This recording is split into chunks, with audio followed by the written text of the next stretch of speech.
I'd like to call to order the December 19th Glens Falls Zoning Board of Appeals meeting. First order of business this evening is to make a motion on the minutes from the November 21st, 2022 meeting. Any comments on the minutes as written and recorded? Make a motion to accept the minutes from the November 21st, 2022 Glens Falls Zoning Board of Appeals meeting. Do I have a second? I'll second. Second, all those in favor, aye? Aye. Aye. Any opposed? Motion carries. The first item on the agenda this evening is area variance 22-00011, Cornell and Alina Nistor, owners of tax map 303.18-18-2, commonly known as 2 Hartman Place. Could you please come up, state your name and address for the record? Hello. Cornell Nistor, 2 Hartman Place, Glens Falls. Very nice to see you again. Could you just tell us a little bit about your project, what you're looking to do? I'm planning to buy a shed, build up already by Amish, Garden Time, I think it's the company. All my tools, the snow blower, lawnmower, all the tools I have around the house. I have an old shed, it's crumbling down. I need more space to put all the things that are around the house. And so you're going to take down the existing shed? Yes, it's unusable anymore.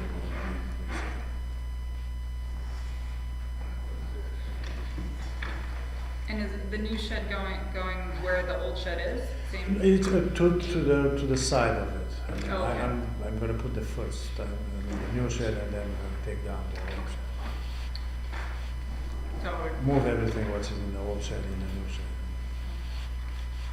looking at that. I have a picture. So will it be closer to the fence than the current shed is? Is that- It's 10 foot from the fence. Okay, but the current shed is.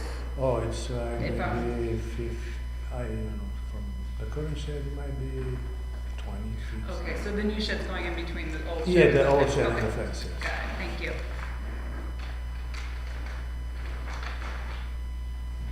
Yeah, I walked the property today and saw that the dilapidated shed was coming down, and looking at where you had the snow removed from where you want to put the current shed. Yes.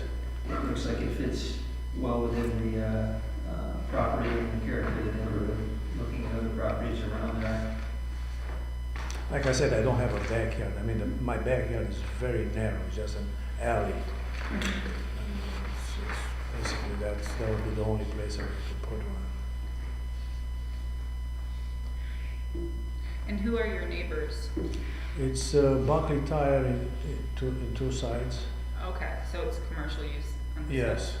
And, Okay. On the side where the shed will be? on one side, and another side. I mean, it's in that side I have 2 neighbors, Okay. Buckley and I don't know who's the next. Okay. I think this for sale. I think Okay. used to be a pizza parlor. I think, So they're commercial uses? then, Yes, on the side of it. yes. All right. but it's a house in between that. But I think they still own the house. Okay, thank you.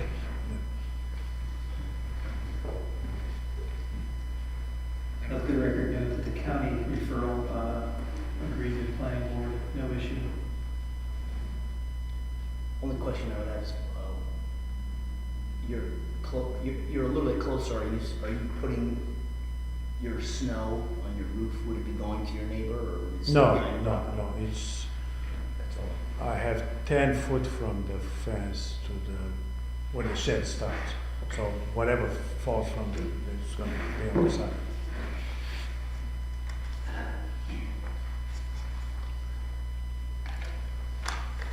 I have no questions. No questions? And proceed. I would classify it as a type 2 if it's replacement and reconstruction of the structure or facility in kind on the same site. Therefore, no further action is required by the board.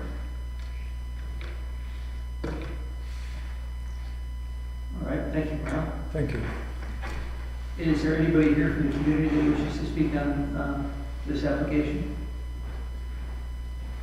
Hearing none, I would like to make a motion that the Glens Falls zoning board of appeals hereby grants the application for area variance for the project, area variance 22-00011 at 2 Hartman Place, today, December 19th. This would not create an undesirable change in the character of the neighborhood. The benefits of the applicant really can't be achieved by another method. He's simply replacing a shed. The variance is not substantial when looking at what's existing in there. It will not produce any adverse impact or physical and environmental conditions in the neighborhood. And whether this is self-created, simply replacing a shed that is dilapidated and falling down. Do I have a second for the motion? Second. All those in favor, aye. Aye. Any opposed?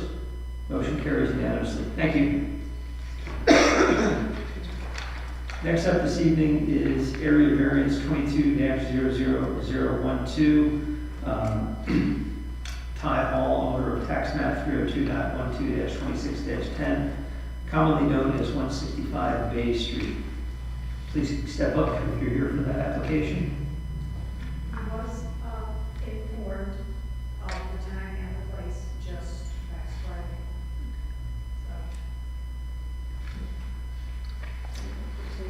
Yeah. If he shows up.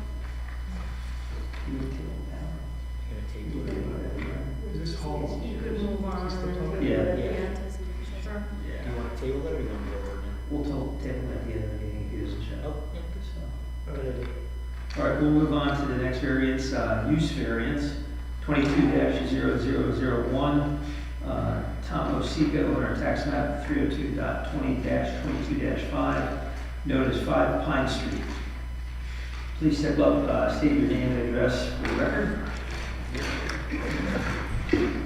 Hi, it's Tom Osika, 5 Pine Street. Okay. So tell us about your application here. Okay, just to give a little bit of background, we've owned the building for 23 years, operated a psychology practice out of the building. The last 3 or 4 years, we've expanded quite a bit. So half of our office, or half of our providers are now practicing out of a different office in Glens Falls, with half of us still at 5 Pine.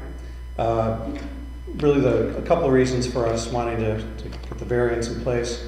We're hoping to sell the property as a 2-family.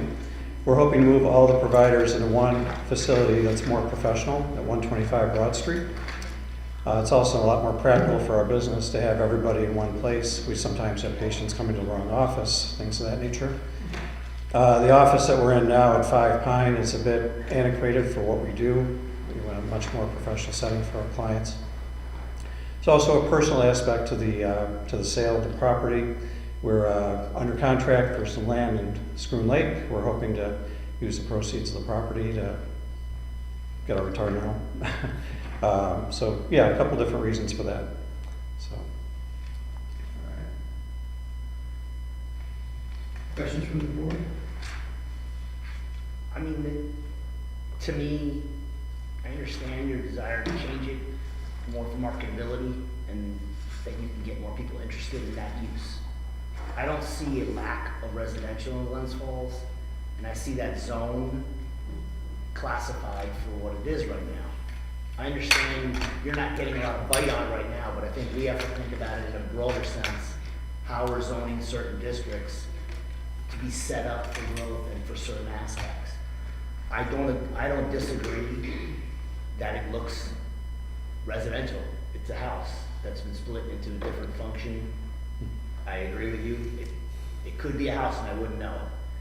I'm more concerned with the long term of the downtown fabric, how we sit things up. When you lay things out from a zoning standpoint, you say this area is supposed to be this type of use and that. The more you chip away at it, the more kind of less of a structure you have with the downtown. What do you think of I know in this GC1, so GC1 allows multifamily, Yep. that's the Right. use. And multifamily is designed as 3. Yeah, Yes. it's would be 2 units. Yeah, I totally get what you're saying. I mean, it's, and the other way around also, you could say, well, it could be business on the ground floor or residential above, and it would, I get it, I'm kind of speaking out loud right now, I'm not really Yeah, no, I- making a point, I'm just, things that I was thinking of, I'm looking at a zoning map, I'm like, the more we do this, the more a road kind of a structure, if you will, of what's we've created.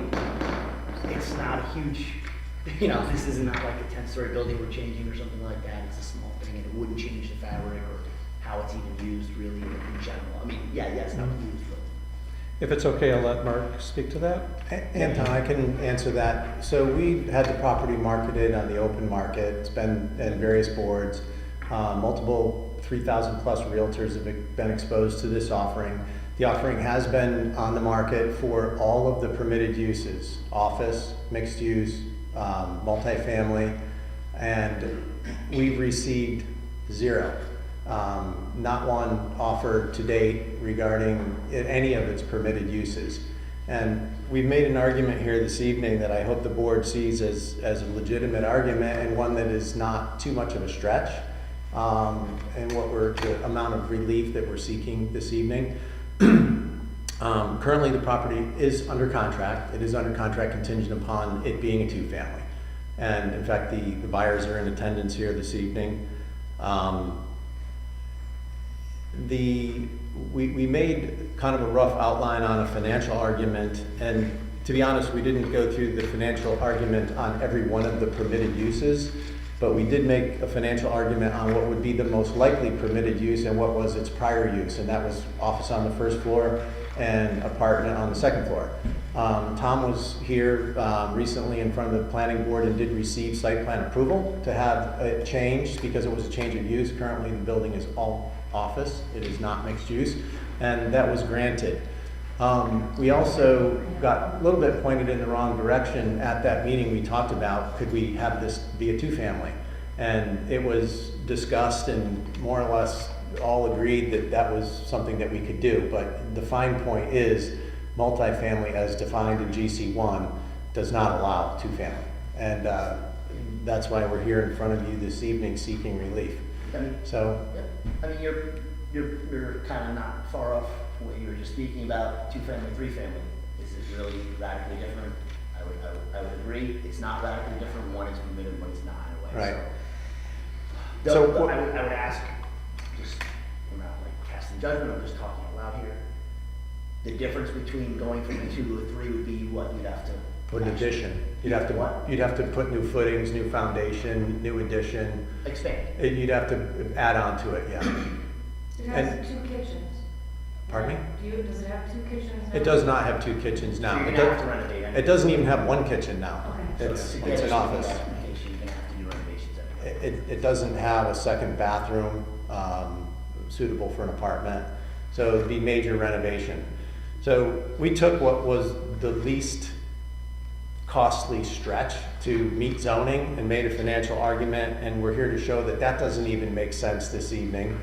So if the easiest conversion with the most likely revenue stream doesn't make sense to conversion, I think we're showing hardship here this evening that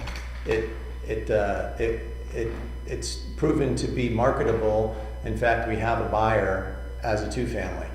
Nothing else has been produced, and quite frankly, I don't see it being produced based on the market activity to date and the climbing interest rates and the fact that the fallout of the pandemic is real. The office market, I deal very, very much in this market, in office, in the Glens Falls community, and the trend is not positive.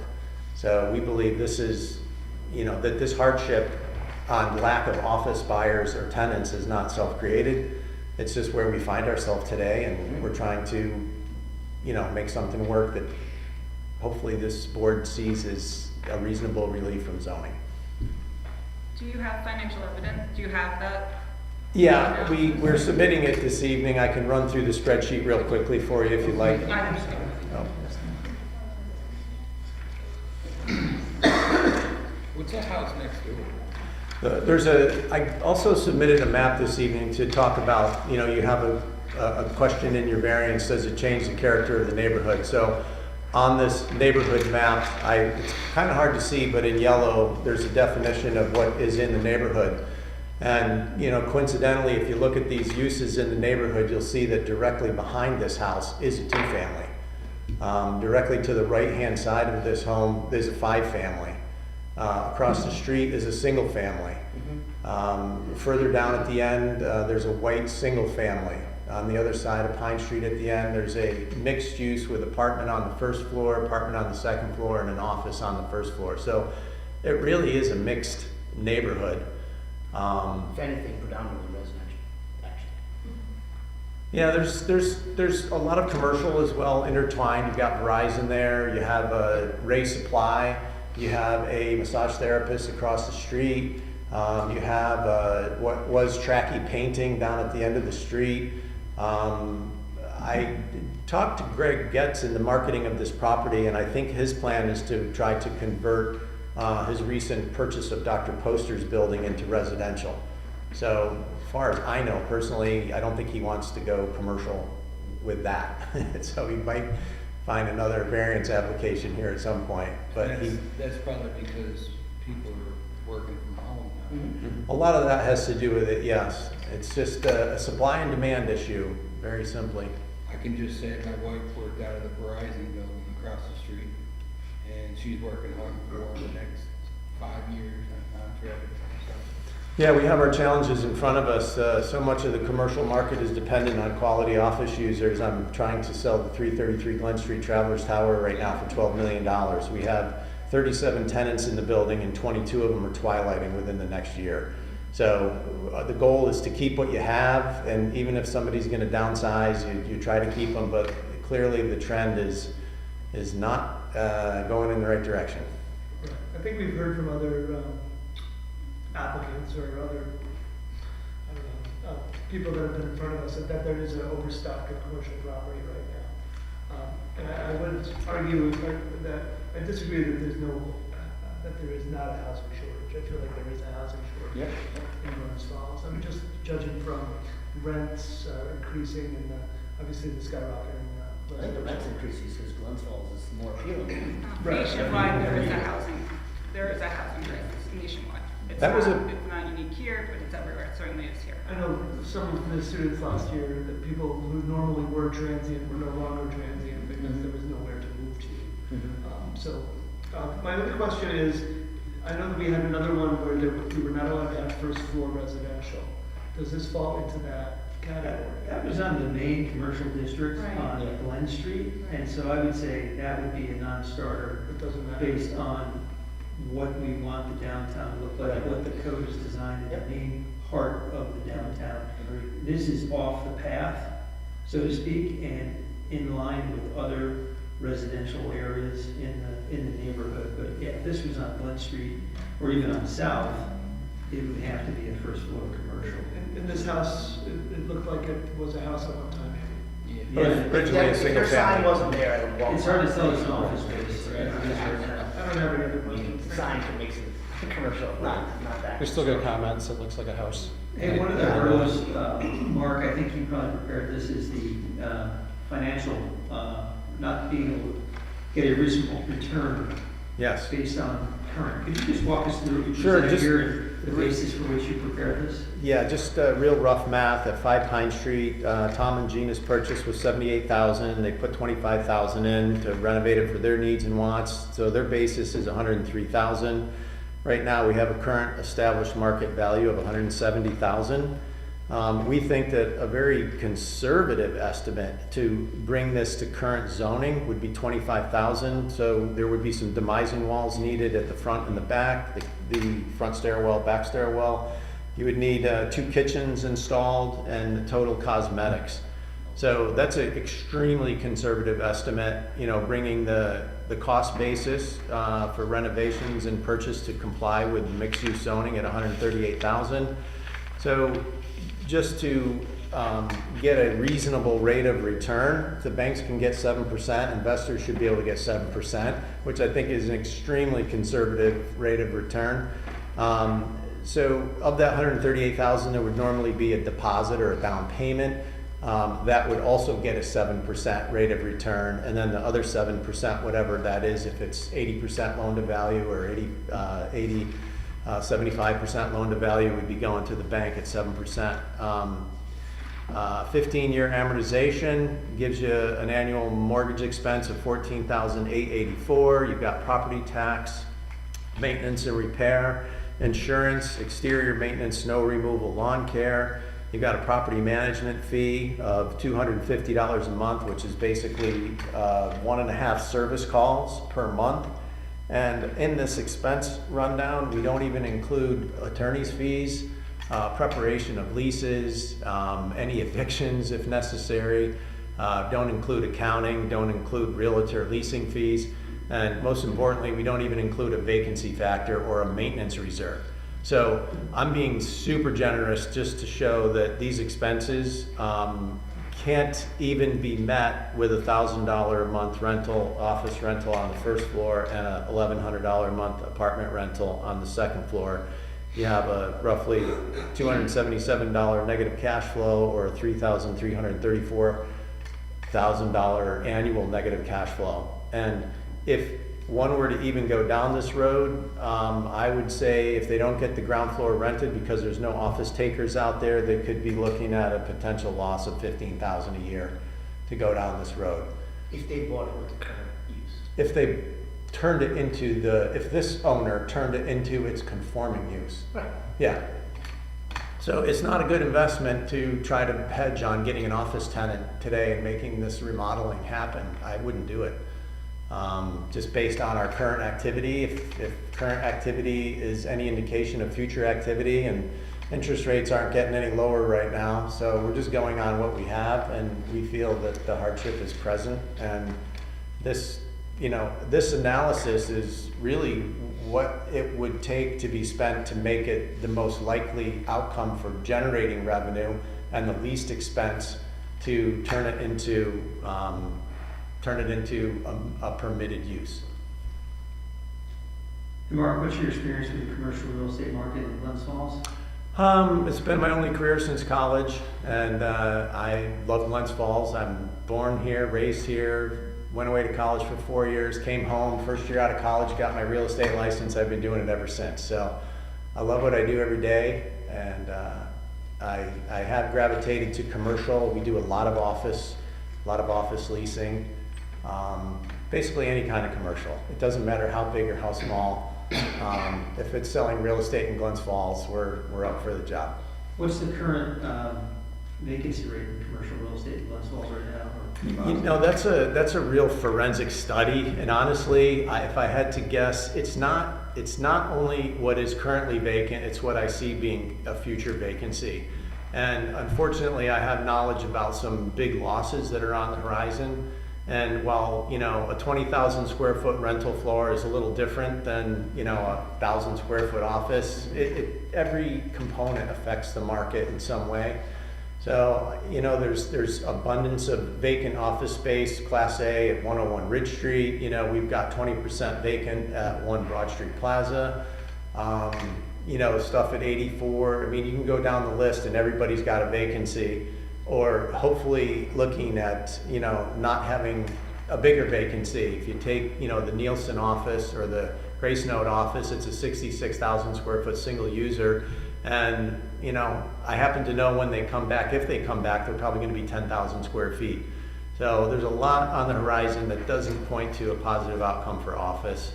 But, having said that, things go through trends, and if you have a 20,000 or a 40,000 square foot tenant that's downsizing to 5 or 10, and you get the 5 or 10, then you've just made a good office lease. So, while there is a downtrend, there is volatility, and volatility creates opportunity, and, there's deals being done out there. I think what we have going for us is just the quality of our community, and I think and hope that the bottom is not far away and we can rebuild from there. But I don't think we're there at the moment. I mean, I agree with what you're saying with trends. I think that all markets have certain trends, and peaks and valleys. We just, not that long ago, reviewed a pretty substantial project that's gonna generate quite a bit of housing, quite a bit of commercial space, et cetera, mixed use downtown, I would be shocked if, and that's not exactly gonna be tomorrow, but when that's complete, in conjunction with the things that have been happening in the downtown, that we wouldn't get a little bit of a boost and things like that would, you know what I mean, have an uptick for all that. So I'm just. I wouldn't be investing into too much first floor commercial, and those projects have a component to it. I've just been asked to market the 4 vacant storefronts at 14 Hudson that have been vacant since the building was built. I'll be the 3rd realtor on the job, and hopefully I have a tenant list that might produce some leases there, and I've got a few creative ideas that might make it happen. But I can tell you, even though those projects are great and they happen, it doesn't change the fact that, you know, you can't get blood from the stone, and if the tenants aren't out there, you know, they put them into those mixed-use components. But it is great development that you're referring to on South Street. It's going to be very welcome to see. And I would just hope that someday we can make those projects happen without, you know, subsidizing at every turn. I couldn't agree more. To me, I think that that's something that our community needs to really seriously consider as to whether or not we want to be going down that road continually. From a policy standpoint, for a variance, or use variance request to be approved, it needs to meet the strict scrutiny test. Just want to remind everyone, rather than the way we do kind of a balancing test for an area variance. So these 4 questions need to be a yes answer. I think that it would be prudent for us to go over each question and ensure that we all agree that these are yes answers before we discuss it any longer. Also, I mean, the zoning map is based on, you know, policy decisions that are made by the city council.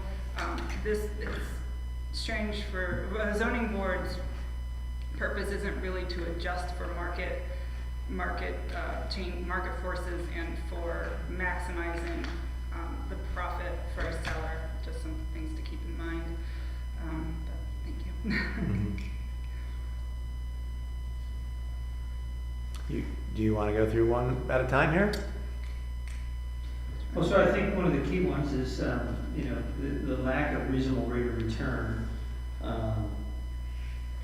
know, I do think what you presented here, in my mind, knowing your background and understanding the market, does show that under its existing use, that you really can't achieve a reasonable rate of return. But I would invite my fellow commissioners to ask questions or weigh in on that as well. I have no questions, I agree. I mean, it's definitely evidence-based, you know, that I agree on both sides.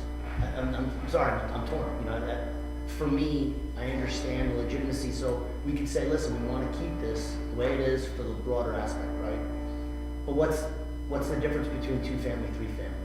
It would just be something in the back of the house that we don't even see today, just to meet that stringent requirement. That's not really that's a kind of a subjective rationale. That's not kind of within the guides of granting a use variance. The difference between a 2 and a 3-family is the definition between a 2-family home or a multifamily home, given our zoning ordinance, which is a law created by the city council. So that's the difference. Impact-wise, it might be small, but the difference is we're looking at an ordinance here, a legal document that defines these 2 things, and that's the difference. Well, And it's what's allowed. If we look at test number 2, the hardship related to the property is unique and does not apply to a substantial portion of the district or neighborhood. Again, I would have to think it is when I look at the map of what's around there. You've got residential across the street, you've got 2-family, multifamily, and commercial. Single family. So I do think, and again, I invite my fellow commissioners to weigh in on this, but I do think we've met number 2 on the criterion. And Allison, you're absolutely right. A use variance has a much higher burden of proof on the applicant and does not allow the, you know, some of the reasons we use in an area variance. It's very concrete, so I appreciate the thorough going through this. If we look at number 3, the requested use variance will not alter the essential character of the neighborhood. Again, when I look at the map and having driven through there, and looking at the uses in place today, it is a mixed area with commercial, single, multi, and two-family homes. I don't know that this would at all alter the character of the neighborhood. If this was closer to Glen Street or on Glen Street, I would absolutely think it would alter the character of it and would not be in support of it. Again, I invite my fellow commissioners to weigh in on number 3. I agree. And the last and final text is the hardship has not been self-created. This one's a little tougher, but as I look at the materials presented on the record, that this has been for sale, active on the market 135 days for all of the uses that are permitted in the current zoning, and has not had any offers. And that we have as a board listened to some of the issues that I think COVID has put onto the commercial market space. And so I don't know that I don't believe this has been self-created. There are market factors beyond the control of the owner of this property or the applicant that have put them in a position where they're seeking this. But again, I would ask others to weigh in their thoughts. Well, I feel like there has been an unprecedented and precipitous drop in demand in commercial properties. So I don't, obviously that's not self-created hardship. Although not unique to this property. I know the pandemic impacted the entire market. So each of these needs to be unique to this property. Well, if you say number 2, it needs to be unique and substantial. Would it be unique if it's most heavily affected the older house residential property, which this property finds itself in the category of? I agree, it does have some unique characteristics, and just the main argument is that the market's changing. Are we going to give a use variance to everybody who has a situation like this, or is it more appropriate to seek a policy change at the city as a whole instead of addressing this in a piecemeal fashion at the zoning board? Well, that's the purpose of the zoning board of appeals, is to allow different uses or variances, whether it be area or use, based upon specific projects. We're These not are the gonna change exceptions the to- entire zoning code for one project, that's spot zoning, we're not doing that. He's here to ask to convert an office building to a two-family residential. I'm just putting a question out there because this is something that is impacting the entire city. And there are a lot of empty commercial spaces, as you've mentioned. I agree with all your sentiments. We are here with zoning, we're here because zoning can often be overly restrictive. That's why the zoning board exists, to ensure it is not overly restricted on individual properties. I guess I appreciate your comment in your response a few minutes ago that basically to the fact that commercial isn't just one label. 10,000 square feet is radically different than 1,500 square foot family home that's labeled commercial on the ground floor. It's an entirely different, who are you attracting? There's Right? 20 Verizon's different- not gonna buy your place. 20 different niches when it comes to commercial. Well, I would say too that this is an older commercial space. I looked online at the rental for it in the office space, and if I was looking to rent a commercial office space, I might look at one of those nicer Class A properties that are within Glens Falls. When I look at this house, it kind of does look like a two-family. I mean, that's from the outside what it appears. So I would tend to think that this is unique to the property. It's an older space in a zone where, right now, permitted use of commercial and residential. I think there may be some uniqueness to it, and it doesn't really fit the character of the commercial market today. It's not the trend, I'll say that. So we would say in priority the numbers, 1 for sure, that's been, I think, clearly shown. by the breakdown, which I think, to be honest with you, some of the numbers I agree, and some of the numbers I disagree. What would you disagree with? I wouldn't use a 15 year, I'd use a 30. I think anybody that buys commercial property on less than a 15-year term shouldn't be buying commercial property. Okay.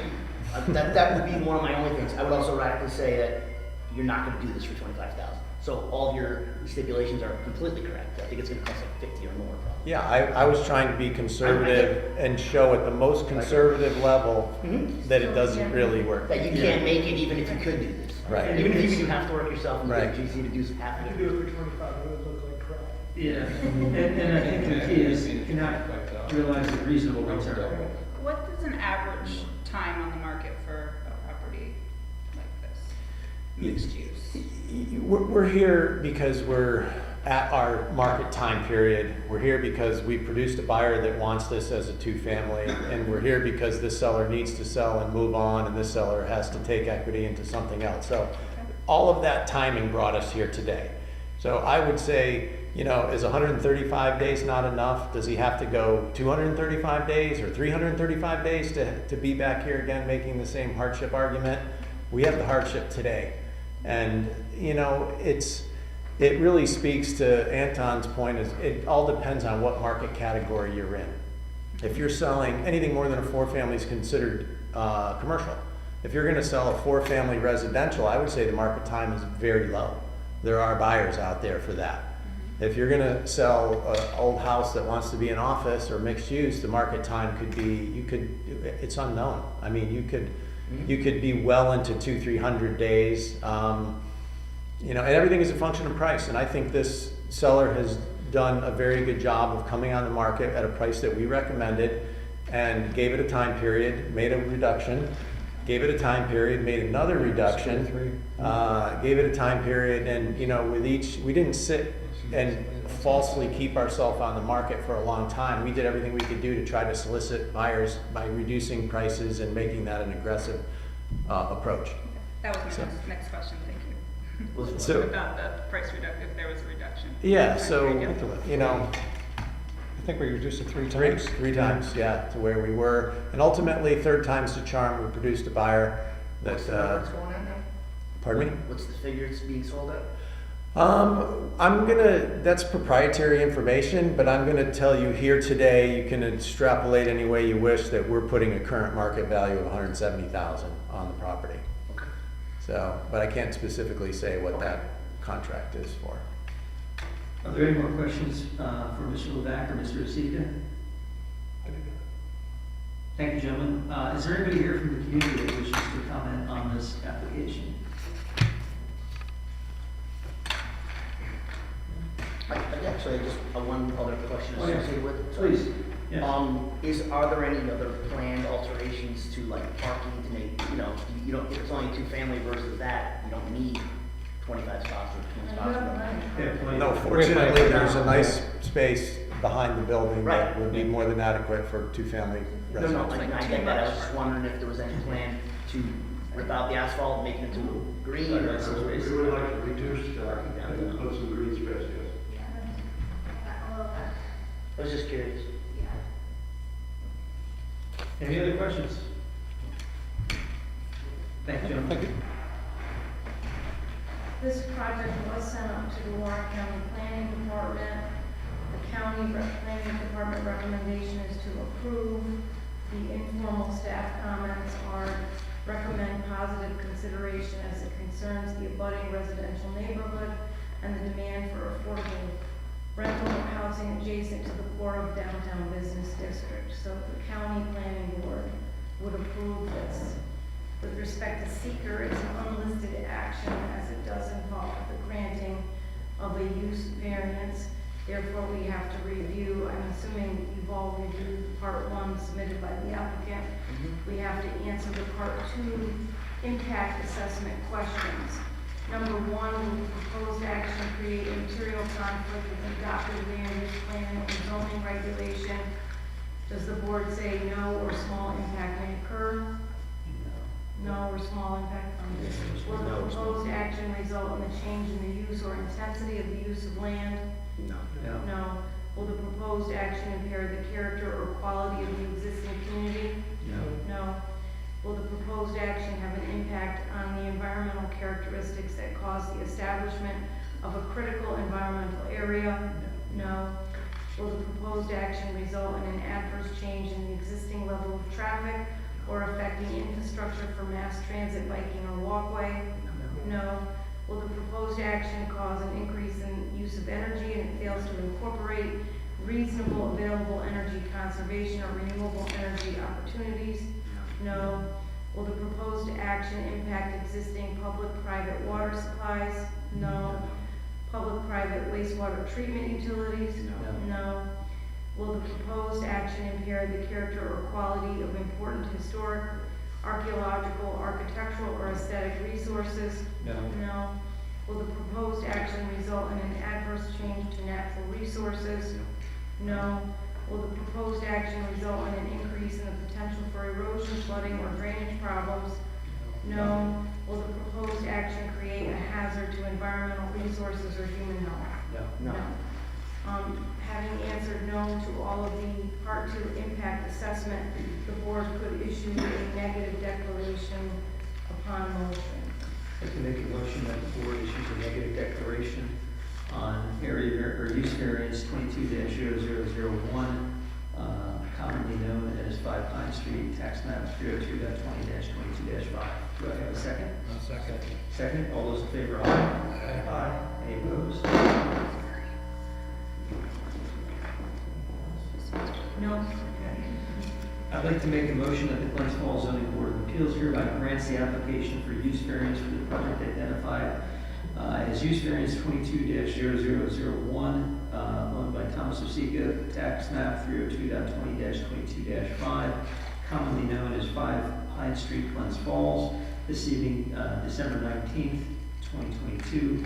Pursuant to the following criteria, the applicant cannot realize a reasonable rate of return, and this is substantiated by competent financial evidence. I think what was presented this evening by Mr. Levac shows that even in a very optimistic scenario, a reasonable rate of return in its current zoned use is not reasonable. The hardship related to the property is unique and does not apply to a substantial portion of the district or neighborhood. I would say that it does not, as this is an older building, and the marketplace for old commercial or residential is not a good one. The requested use variance will not alter the essential character of the neighborhood. From the discussion this evening and from the map presented, it shows that it fits very well into the character of the neighborhood, and that this hardship is not self-created. The dynamics that have overtaken the marketplace in commercial real estate due to COVID and other factors have really changed the commercial commercial uses within Glens Falls. Do I have a second on the motion? Seconded by Commissioner Gross. Roll call vote. Commissioner Gross? Aye. Aye. Commissioner Vanderbilt? Aye. Yeah. Aye. Aye. Aye. Motion carries. Thank you. Have a nice holiday. You too. There we go. I'd like to make a motion that the Glens Falls Zoning Board of Appeals hereby adjourns to December 19th. Wait, Kathy, is there another item? Do you want to do that last one? Yeah. Do you want to go over that one or table to next time, or how do you want to do that? Yeah, it's not bad at all. Yeah. So I take it there's no one here for 165 May Street? Is it required for the applicants to come? I don't know. I encourage This is contentious.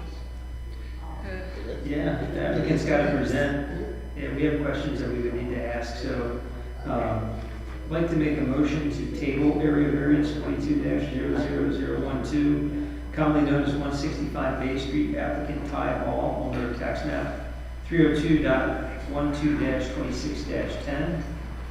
I think it's actually important for that one to notify the neighbors, because I would love to have their. They all get notified. No, all right, I'm just saying, I don't know when you notify them, but I think you make sure they know at least a week or two in advance, only because They get a their input is notification. more valuable, you're putting up a big fence. All of the abutting properties received notice, how many days ago, Catherine?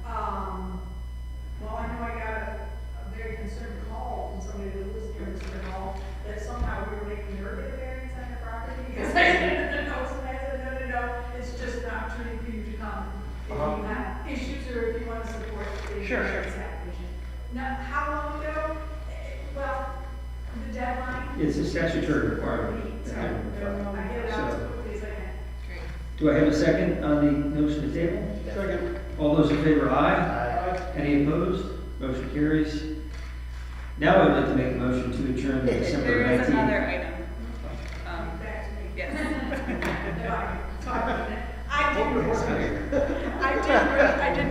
I did Kathy Hamlin, zoning and planning coordinator. I did not bring my, my portable little zoning code with me, but I did kind of want to talk to you about, in this newer position that I'm in, I'd like to see us work together and try to make some changes. Karen's been helping me, we've been looking at things like applications and requirements. I will say, as a department, you know, we're hard pressed in terms of financing. You can charge the applicant, if you want, for the cost of mailing out the notices to the neighbors. Don't have a process for that yet, but in certain situations, like the Nesters, for example, because of the weirdness of the code in their district, that's why they had to not only come here for a variance, but also had to go for site plan, just for a shed, and also had to notice all their neighbors. So now, in addition to $200 for site plan, 75 for a shed, 75 for this variance, because residential is less than commercial variances. Now I'm gonna ask them for money to mail out the letters.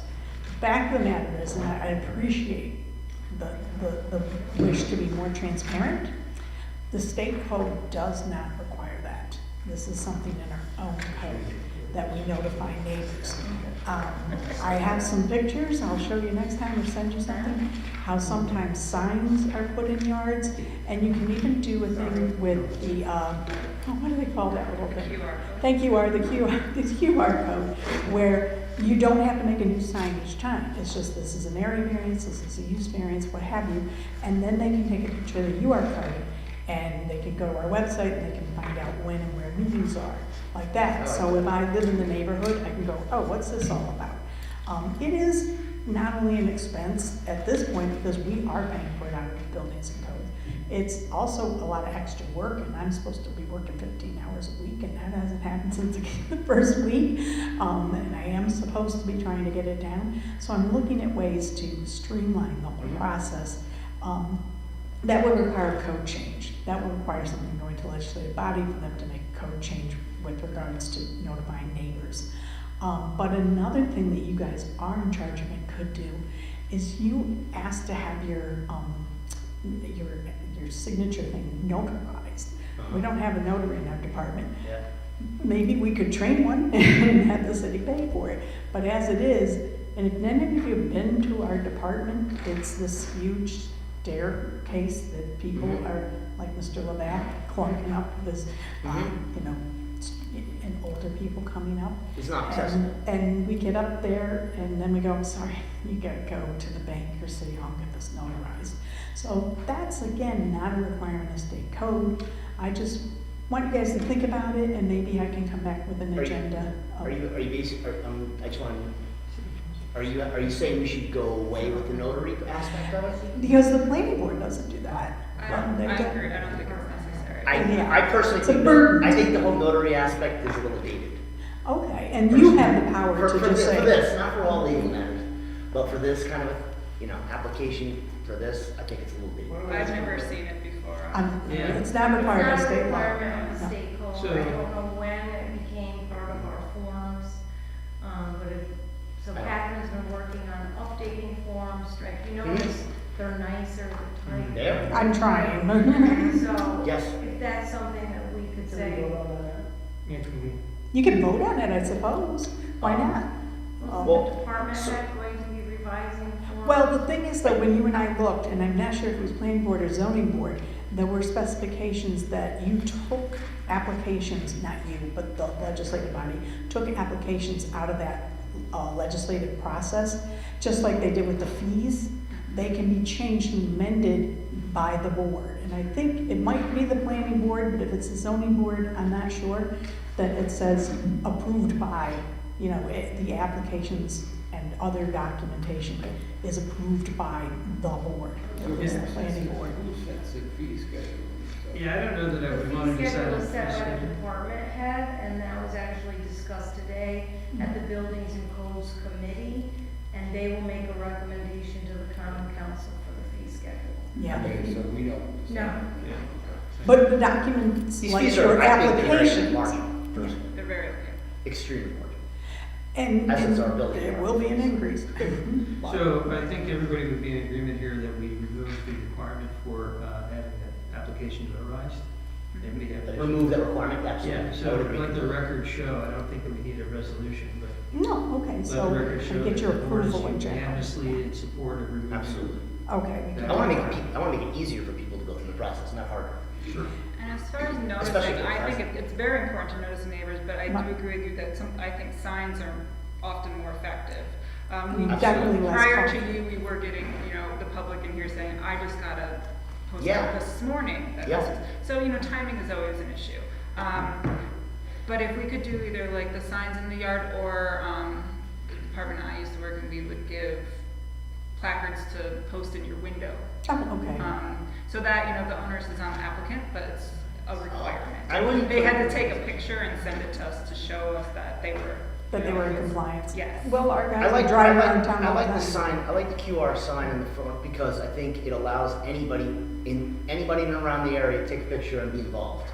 I think that is notifying you. I think that it's just a modern version of putting it out there. You know, rather than And putting they're mailers like to the everybody, political anybody signs, in the area. you know, they look like the little temporary political Now, here, signs. if I come You from can stick them in the 25 blocks front away, yard. because I saw that and I didn't like it. Yeah. Well, you wouldn't have standing there. Right, but my comment isn't really valid anyway, because it doesn't affect me per se.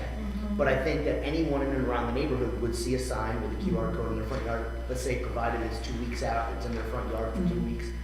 That's enough time for anyone who's in the neighborhood. If you didn't notice it in 2 weeks, then you don't really notice that property anyway. And- As long as there's a different point of access than a QR code, because we're, you know, then we're getting into an access issue with people who don't necessarily know what that is or have a Or smartphone. how to use a phone. You use QR codes and stuff like that at a restaurant to get a menu. Absolutely, but it's not easy for everyone, and not everyone has a smartphone. The code requires that all owners of property within 200 feet of the nearest line of the property for which the variance is sought, and to such other property owners as the chairperson of the Board of Appeals may direct. Okay, so it's only when you direct, is that what you're saying? 200 feet.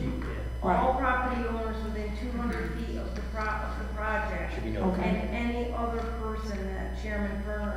Oh, may thinks add needs to it, noticed. okay. And that's in the code, so there's no, it would have to be a legislative change. Yes. Yeah. Okay, well, I think your approval to the legislation, if you decided to go that way, would probably help a long way. But on the matter of notarizing. we- Notarizing, you could get that opportunity because it's just an application All right. product situation, but. Well, Well, I'm looking at our code, and there is a section that says, the common council shall move to approve, reject, or modify such rules, bylaws, and forms within 30 days after submission. So if you're looking to make a modification to a form, and this board approves it, Okay. you probably want to present the form under new business or whatever at the Okay. next meeting, Mhm. have this board approve it, then you want to have a, Get on the common council agenda. resolution at the next common council meeting to approve the new form created for the use and or area variance. Okay, all That's right, the I think it's both. process. I think it's both. Are you, I'm Are reading you- from our code. Yeah. no, I know I get that. Are you referring this in relation to the notarization? Yes, Okay. yes. That's So the I process she's think- telling me I have I to think take. the vet, instead of just saying, hey, we should remove the notary, I Go through think the you should, process, yeah. I think you should present the form that you Absolutely. want this Mhm. board to Yeah. approve for use. Mhm. Once you get the approval, you let me know, and I will get it on the next common council agenda by resolution. Okay. And I then- don't have to work with you, you know, we'll give a meeting with you if you like. Yeah, I mean, that's part of it is, you know, also trying to determine exactly what the board needs to see and wants to see and what is required by state statute, that really should be in there, so, it might not be by next month, so we'll see how I do, yeah. No, but I'd like you just to know that Meet on the second. these are the types of things we're trying to put into place in the department, and with Karen and with, yes, the department head and myself, we're working on fees, we're working on applications. Right. And we're even looking at code changes if it's possible. And your forms you may want to present, or have your department head present the forms of the Building and Codes Committee, so that the council people on that committee are aware. Oh, definitely gonna bring them to them when they're. So you may yeah. not see this for a few months. Any changes I've made so far have just been somewhat cosmetic, Yeah. correcting spelling, believe it or not, all these years, and that they've been going around. I noticed that I had sent out to Mr. Hall something that said area variance, but it was use variance. I started reading on it. What is this? So I looked back, and in January, I said, I'm gonna go back as far as I can, as my files go. That form had been used for like an area variance, when it truly was a use variance application. So I quickly sent him some extra pages. Please fill these out, and it'll make it more appropriate for what you're doing. I mean, use variance, as you learned tonight, totally different criteria. Each and every one of those, prongs in the fork of use variance need to get a check off, yes. Whereas area variance is the balancing, so you need different forms for those. So I'm definitely just looking at all that. I wanted you guys to know, and I think maybe the chairman and the chairman of the planning board should come at some point to the buildings and codes meeting, just to express concerns, or have their own little meeting with us. Happy to, first let me just say thank you. I don't think, for those of us who've been here for quite a while, we've never had this much rigor and preparedness and thoroughness in all the work. And so, on behalf of the board, thank you. Your My efforts, best. the binders and everything else is really appreciated, and does not go unnoticed. The amount of time, effort, and energy you put into helping us do our job better and improving the department overall. So for that, I just want to say a sincere thank you. It's deeply appreciated. And I definitely want to get you guys like more involved and following those procedures. I mean, for me, I was mentioning it a few times over the last like six months on some of the larger projects, et cetera. I think it would be, it doesn't have to be every month, it can be quarterly, whatever. I think we should meet with planning boards and things like that and have coordinated discussion. Doesn't have to be long, but I think that we're two hands. I know we're different. We have different responsibilities, but I think it would be good if we were all on the same page and understood what was going on together. Concerns we could share together. Yeah, They'd have to be noticed. Well, that's with the other issue. form, yeah. When you Yeah. get together, you now have notice It's and gotta be public notice. publications and. Open meetings law, so we, I don't know.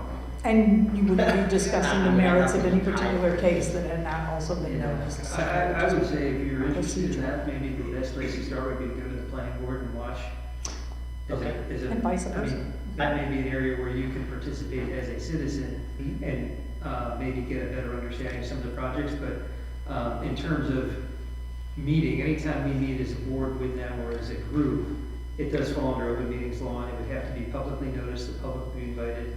And so the idea of a colloquial discussion would turn into a public forum, and there's a lot attached to that I don't know that any of us really, at least I won't really have the time to. It'll be me doing it about And it. she would have to notice Well, it, so I mean, it's a the great chairs idea. could meet because they don't create a quorum. Anytime you have a quorum is when that comes into play. But chairs could meet, and the chairs themselves could take a few minutes at each meeting and ask your concerns and then pass them along to me or whatever. I mean, I was told by the planning board, I had some questions and they said like, well, we can't meet and we can't talk about it, and I was like, that's weird that I can't. Anything to talk. do with the merits of an application, no, you really probably shouldn't. Was it unless really? it's, you know. Okay. And procedural stuff, why not, I suppose, but if you do have a quorum, which is a little more than the majority, you got 7, so you have 4, you'd have to notice it, absolutely, or at least under open meetings law. You wouldn't need hearings if you don't have projects in front of you, but. And I think the forum for our discussion and the board ourselves is here at the meeting where it's on public record. Right. And anything you want to ask, I think it's wide open to do. Could be an agenda item like I just put myself on tonight. Is there a conflict of interest for, let's say I wanted to be on the planning board and the zoning board? I was told that there's a conflict and you can't be on both, And technically you can be. which seems yeah. very weird to me. Yeah. Could there be? Pretty sure. Oh, wait a minute. No, you can't, can I you? don't think you. Why? Because you would be no, they're not you're appealing decisions of the zoning officer. They're I'll not- look into that, I they're used not- to know They're the not answer. overlapping each other. I know that a city council member couldn't be on. the No, planning board. city council member cannot be on That I either, get. but I'm pretty sure the answer is I would yes, say but I'll take it up double with check the mayor, it. maybe he would appoint you. Does our mayor know, I'll talk. or attorney? I think they can be, can't they? I bet it's in the Sometimes- upgrade. Down in my head. Yeah. It used to be in my head, but it's not there at the moment, but. Right. Party was on Yeah. planning and on water. Yeah, I mean, and honestly, the mayor is the So- one who appoints those positions, so if that's something you wish, I think that would be to, speak to Mayor Collins. If I recall from my past work, it's allowable, but it's highly not considered a So good we thing. don't have an It's, executive. I would say it's unusual. it's, We could it- do it- executive session. in frowned upon. Because It's sometimes frowned I upon. feel, like, should I mention this out, during a meeting, or should we, talk to council? Well, you can only go into executive session for very specific limited purposes. You can talk to counsel though, correct? I mean, for legal advice. But that's not one of the reasons to go into executive No. session, no. Sometimes I do think there would be merit if we were able to discuss or, like, if the questions we ask at this board meeting Right. we were able to kind of address prior. I know that that's a whole noticing issue and whatnot, but like, Yeah.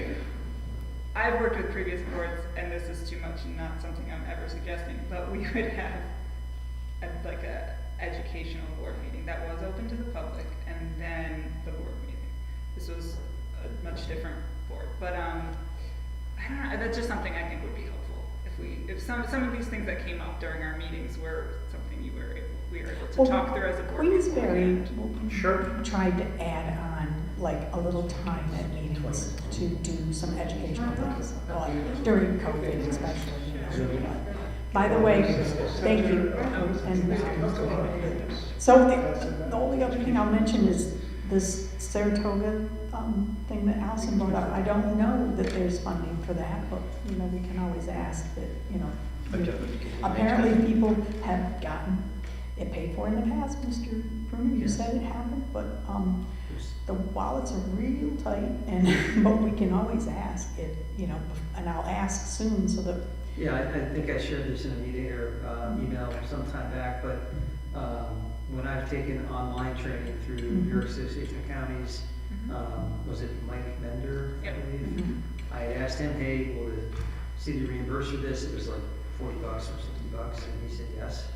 And a number of years ago, I submitted one and was reimbursed, and one I took last year, I failed to submit it, so, whatever, I'm not worried about it, but the answer at the time was yes. Perhaps that's something, And just to let you know, because he asked me in an email a question about the DOS, the Department of State charging, and no, they do not, I double checked.